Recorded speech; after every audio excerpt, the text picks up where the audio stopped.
Entrepreneurs Channel TV, rewriting Africa's story through enterprise Amazons. We promote women in business. We showcase women in business. Entrepreneurs Channel TV, creating a platform of expression for every woman. Welcome to another edition of Amazons in Enterprise. This is Entrepreneurs Channel TV, Africa's first gender-based television service. I am Jesito Olatoye, and with me here in the studio this morning is Mrs. Abimbola Oyewale, the founder of Loshfabe Ventures. Nice to have you in the studio, ma. So I'll start from the very first. Can you tell our viewers what your business is all about? My business is about liquid soap making. We produce home care. I want to say Loshfabe is a very unique name. How did you come about Loshfabe? Loshfabe is a combination of my children's name. I combine all my children's name together to repeat the I like to say that's very unique. Thank you.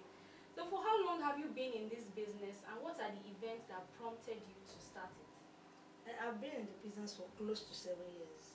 Like, before I used to be a banker, I worked with UP, but after I was retired in 2015, I thought I'm a very young woman, retired but not tired. So I just ventured into it, and since then it has been God be the glory.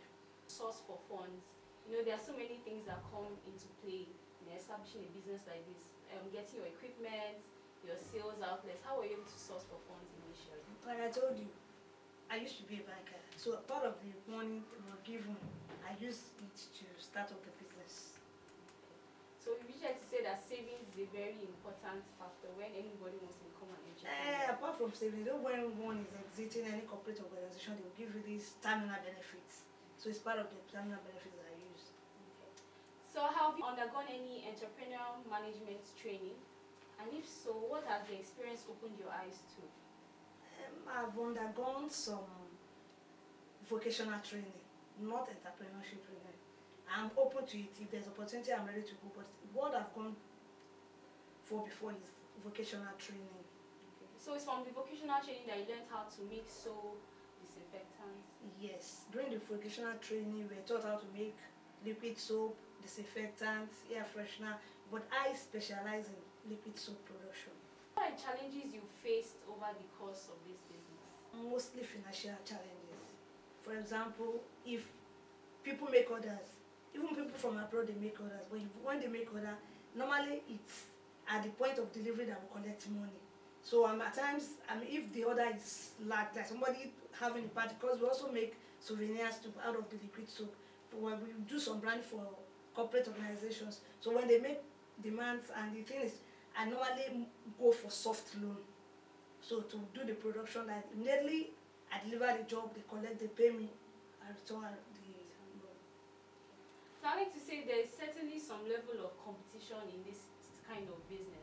How have you been able to make a say for yourself and stand out among others?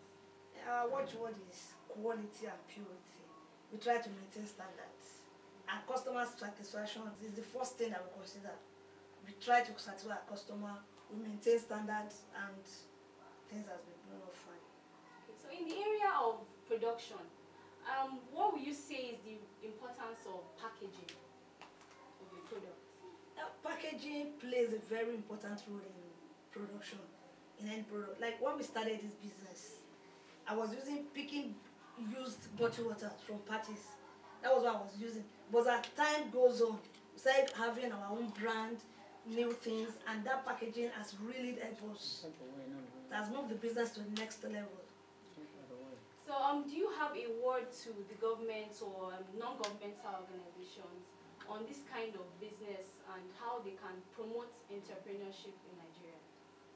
Yeah, my advice to the government, and even local government at all spheres, is they should try to organize workshops and seminars for women, not even for people, so that as a sort of survivor, this thing, when you have something you're doing, you'll be, and that says, I do hand is the devil's workshop. when you are fully engaged, you'll not be involved in anything contrary. So they should try to organize, then they should fund it so that people have source of income. Do you feel that special attention should be given to young girls, young women in the area of entrepreneurship? Yes, a very, very special attention should be given. You know, ladies, women generally, be it a baby, a youth or an adult, women are somehow vulnerable. So, but when they are engaged, like when they have something that they are doing, once they will not be easily carried away by anybody. So I think it is very, very essential for government to empower women so that they will maintain the normal decorum. They will not be misbehaving. Okay, I hope the men watching this are not feeling that, why is she only mentioning women? But we have to say there's very big importance in the life of women. So do you have a word of advice or encouragement for somebody watching now who wants to start their own business but don't know where to start from? I will encourage them to start little. Like I said the other time, when we started with picking bottles. But now, to the glory of God, we have our own brand. So they can just start with little and they will grow along with the business.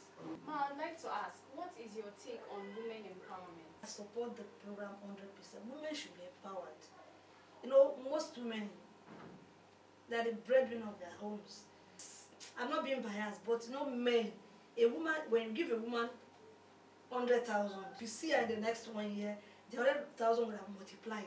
You know, women are very, very dedicated and very committed.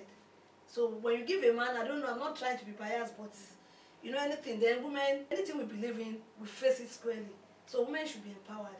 Then another thing is, so that they will be able to do things for their children. You know, most children have this fear of the father, but children are very closer to the mom. So when a woman has money and all sorts of income, she'll be able to do things for her children. One other question I have concerning your business. What will you say is your average production rate per day or per week? Per day, you can produce 30 liters or so. That's on a good day. But at times, we used to have that, like do branding for corporate organization, and then for people, maybe birthday ceremony, wedding, naming, things like that. So when we have that, we can produce as much as